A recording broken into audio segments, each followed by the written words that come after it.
지금 이재명 민주당 대표에게 검찰이 16일에 구속영장을 청구했고 국회 접수가 됐습니다. 그리고 다음 주 월요일인 27일에 국회는 이제 가결이냐 부결이냐 체포동의안 표결을 앞두고 있잖아요. 근데 연일 여러 가지 얘기가 나오고 있는데 검찰 쪽 분위기 어떤지 좀 간단하게 여쭤볼게요. 예, 검찰의 입장은 좀 간단합니다. 네. 그러니까 제가 이제 검찰 쪽 사람들하고 이래저래 통화를 해보면 예. 한마디로 정리할 수 있을 것 같습니다. 대마불사는 없다. 아, 대마불사. 그리고 끝까지 간다. 네. 예, 그게 검찰의 기본 입장이라고 보시면 예. 될 것 같습니다. 우선은 이제 기본이 되는 16일에 검찰이 청구한 구속영장 내용부터 먼저 살펴보도록 하겠습니다. 구속영장 청구서가 173쪽에 달했어요. 굉장히 방대한 규모인 것 같은데 다 읽어보셨잖아요. 예, 읽어보시죠. 네, 전체적으로 어떤 느낌이었나요? 예, 이게 이제 173쪽짜리 네. 영장 자체가 사실 예. 흔치는 않습니다. 웬만한 책 한 권 분량이고요. 그렇죠.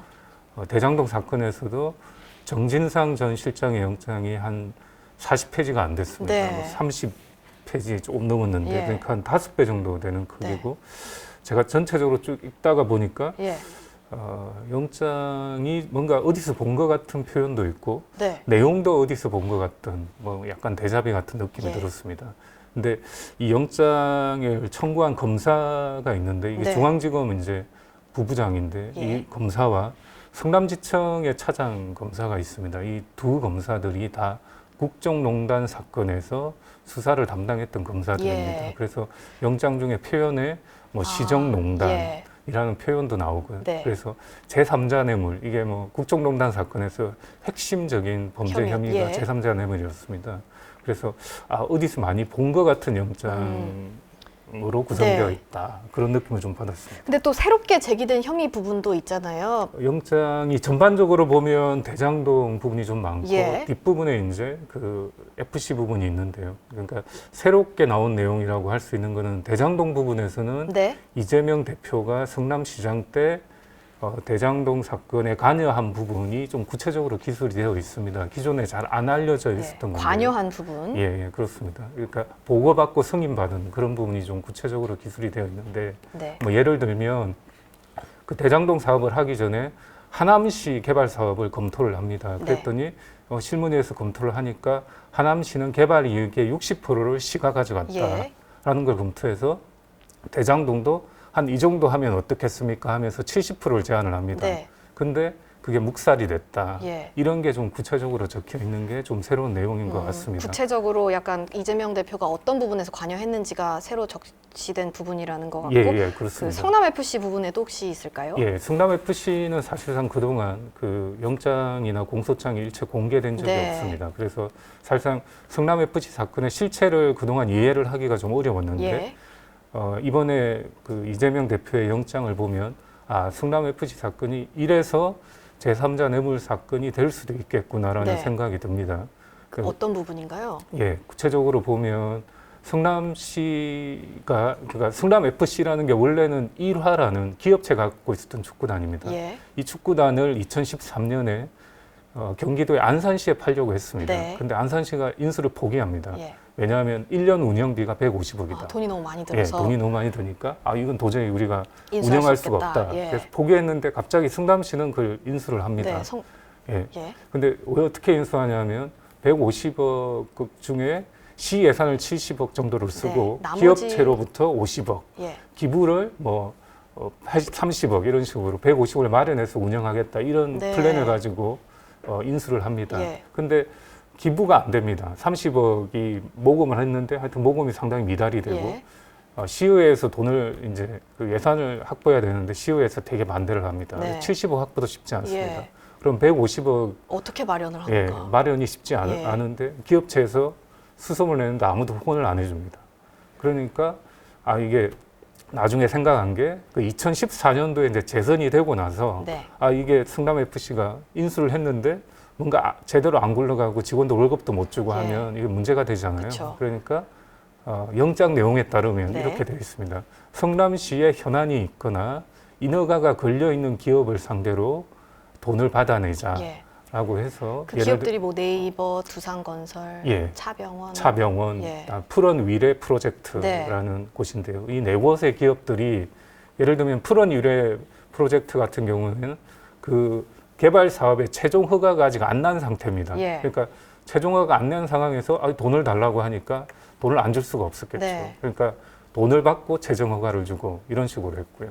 네이버도 사업과 관련해서 예. 40억을 받았는데 뭐 40억을 나눠서 줍니다. 네이버 쪽에서 요구도 합니다. 이건 한꺼번에 못 주겠다. 네. 그래가지고 40억을 용적률이 올라가면 10억 주고, 예. 그다음에 그 차량 출입구 민원이 해결되면 10억을 네. 주고, 그다음에 최종 뭐 허가가 나면 10억을 주고 이런 식으로 잘라서 주는 네. 식으로 되어 있습니다. 이제 성남 FC에 후원금이 필요했는데 그거를 이제 그 필요한 예. 그 부분이 있는 기업들이 예. 후원금 형식으로 제공을 했다라는 예, 그렇습니다. 부분이 예. 새로 나왔다는 건데 네, 그렇습니다. 사실 이번 구속영장에 아까 전에 말씀하신 것처럼 시정농단이라던가 아니면 아시타비, 내로남불 이런 큰 단어들이 많았어요.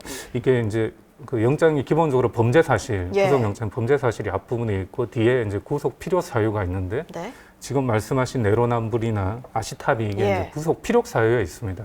근데 구속 필요 사유에 이제 넣다 보니까 아무래도 이 대표 쪽이 뭔가 범행을 부인하고 있다 이걸 좀 강조하려고 예. 하다 보니까 이런 표현을 썼고 사실 다른 영장에서는 좀 보기 드문 네. 그라고 좀 볼 수 그런 있습니다. 워딩인 거죠. 예, 그렇습니다. 예, 근데 이게 또 영장 청구 20여 분 만에 이원석 검찰총장이 이례적으로 직접 입장을 내놓기도 했어요. 이유가 뭔지 궁금해요. 이렇게 입장을 내놓는 이유. 예, 이게 뭐 예전에 이제 총장 하셨던 분들하고 얘기를 예. 해보면 총장은 전국의 검사들을 지휘를 합니다. 지휘할 수 있는 권한이 있는데 주요 사건은 특히 이런 이제 아주 정치적인 파장이 큰 주요 사건의 주인 검사는 사실상 총장이다. 예. 그러니까 이재명 대표 사건의 주인 검사도 어떻게 보면 총장이라고 볼 수 있습니다. 그래서 예. 이렇게 중체대한 결정을 내렸고 거기에 대해서 뭔가 입장을 요구하는 움직임이 이렇게 네. 빗발치니까 총장이 예. 직접 입장을 밝힌 걸로 보이고요. 네. 제가 봤을 때 총장이 그날 아침에 입장을 하나 내고 예. 그다음에 퇴근하면서 기자들 만나가지고 코멘트를 했습니다. 네네. 근데 그때 총장이 한 얘기 중에 제일 와닿았던 얘기 중에 네. 하나가 총장이 이런 얘기를 했습니다. 특정인의 별도의 기준이었고 모든 국민에게 일반적으로 보편적으로 적용되는 영장 기준을 구속영장 기준을 따랐다. 예. 그러니까 야당 대표에 맞아. 대한 기준을 예. 따로 설정한 게 아니라 국민의 한 사람으로서. 그렇죠. 국민의 한 사람으로서 이런 범죄를 저질렀을 때 영장 청구 기준이 되냐 안 되느냐 그것만 따져가지고 영장을 청구했다라고 예. 하고요. 이원석 총장이 그 중앙지검 특수 1부장을 했습니다. 예. 지검의 반부패 1부장인데 특수 1부장을 보통 한 1년 정도 합니다. 네. 1년 정도 할 때 이원석 총장이 영장을 21명을 청구했다고 합니다. 예. 몇 명이 발부됐을 것 같습니까? 한 과반 이상이. 가ባት? 예. 보통 한 절반 정도 네. 발부된다고 합니다. 이원석 총장이 특수일부장 할 때 예. 21개 중에 몇 개가 21명 중에 20명의 영장을 발부받았다고 합니다. 아. 근데 한 명이 누구일까요? 누구- 기각된 한 명. 누군가요? 정유라라고 합니다. 아, 정유라. 예, 정유라는 어머니가 구속돼 있었기 때문에 예. 좀 불가피하게 영장이 아, 기각된 측면이 네. 있습니다. 그러니까 어떻게 보면 되게 승률이 높은 예. 편이네요. 현재 승률은 그러니까 뭐 특수 1부장 때 영장 발부 승률이 96%입니다. 아, 96%. 그 4%도 네. 엄마가 먼저 구속됐기 때문에 예. 그런 사정을 감안해서 기각됐기 때문에 이 정도 영장이면 이원석 총장이 첫 페이지부터 마지막 페이지까지 리뷰를 했을 거라고 봅니다. 예. 예. 그 기준에 따랐다라고 하니까 이 말 자체가 갖는 무게감은 네. 좀 있다라고 아, 그렇게 생각합니다. 그만큼 검찰이 되게 심사숙고해서 영장을 청구한 것 같은데 이재명 대표가 또 A4 20페이지 분량의 반박서를 내놨어요. 예. 거기에서 좀 눈에 띄는 점들이 있을까요? 제가 제일 눈에 띄는 부분은 이거였습니다. 성남시가 5,503억 원의 공익을 얻었다는 것은 예. 대법원 판결에서 이미 인정이 됐다. 네. 예전에 이제 이재명 대표가 허위사실 공표 혐의로 재판을 받은 적이 있죠. 예. 그게 이제 1심, 2심이 엇갈려서 대법원에서 최종 무죄가 됐습니다. 네. 그 사건은 무죄를 할 때 그래서 이제 선거에 나올 수 있었던 거죠? 그렇습니다. 그러니까 대장동과 관련해서 1,800억 가까운 배당 수익 말고 예. 터널 공사비하고 공원 조성비 이것까지 제일터널, 예. 그렇습니다. 그것까지 합치면 한 5천억이 넘는데 5,500억 정도 됩니다. 이 정도가 공익을 얻었다라고 대법원이 판결했으니 전체적으로 대장동 사업은 네. 이 불법이 아니다. 예. 대법원에서도 이미 인정했다. 이런 취지. 그러니까 이 대표가 이제 법원을 의식하고 있구나. 그렇게 느꼈습니다. 대법원도 이런 판결을 했다라고 라고 얘기를 강조를 한 한 거죠. 근데 네. 이 사건의 실체와 그 지난번 대법원 그 판결한 판결은 사건은 좀 결이 다르죠. 예, 결이 많이 다릅니다. 예. 예. 검찰이 이제 정치적 판단을 하고 있는 것 같다 이런 비판도 있어요. 사실 그 구속영장 청구 사유가 위법하다는 주장도 있긴 했거든요. 진술 거부권을 행사했잖아요. 이재명 대표가 이제 2차례 검찰 조사를 받을 때 그게 사실 헌법상 사람들이 보장받는 부분인데 진술서로 가름한 거는 진술 회피라고 볼 수 없다 이런 얘기도 있었고요. 또 압수수색도 약 200차례 정도 했는데 그래서 증거가 차고 넘친다라고 얘기를 했는데 증거인멸의 우려가 있어서 구속영장을 청구했다. 이래서 이게 좀 약간 정치적인 판단을 하고 하는 게 아니냐 이런 우려도 있는데 우려라기보단 이런 의견도 있는데 그 부분에 대해서는 좀 어떻게 보시나요?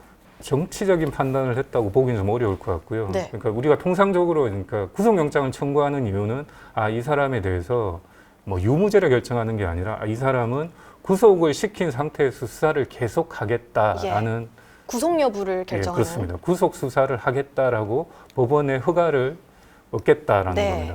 법원 보고 허가해 주세요라고 하는 게 구속영장 청구서인데요. 사실 이렇게 증거인멸, 도주 우려도 있지만 제일 중요한 건 어떻게 보면 범죄의 중대성입니다. 범죄의 중대성. 그게 예. 형사법에 아예 범죄의 중대성이 나와 있습니다. 예를 들면 어떤 사람이 아주 중한 범죄를 저질러서 네. 1심에서 예. 뭐 법원에서 선고를 하면 실형 이상이 예상된다. 이를테면 5년 이상의 네. 실형이 예상이 된다라고 한다면 이 사람은 미리 구속시켜 놓은 상태에서 수사를 하고 재판을 받게 하는 게 맞다라고 판단을 하는 겁니다. 네. 그래서 범죄의 중대성이 상당히 중요한 고려 요소이고요. 그래서 검찰도 영장 청구서에 보면 네. 이 대표의 이 범죄 사실로 미루어 본데 양형 기준상 최소 11년 굉장히 중대한 범죄다 그렇습니다. 이렇게 보고 영장. 집유 선고가 안 됩니다. 11년 예. 이상이면 집유 선고가 안 되는 실형이 예상되기 때문에 구속 수사가 필요하다라고 네. 했고요. 증거인멸하고 도적 우려에 대한 시각도 좀 다른 것 같습니다. 사실 도적 우려는 있다고 보기 어려울 것 같고요. 예. 증거인멸은 좀 시각이 좀 다른 것 같습니다. 그래서 검찰은 증거인멸의 우려가 있다. 특히 이제 얼마 전에 모 국회의원이 네. 면회를 한 이런 예. 부분도 증거인멸의 정황으로 제시가 되어 있고요. 그다음에 진술 거부를 그 부분은 제가 네. 봤을 때는 그 진술 거부권을 행사했다고 보기도 좀 어렵거니와 그렇다고 해서 영장 청구 대상이 아니다라고 주장하기는 더더욱 어렵다고 봅니다. 예.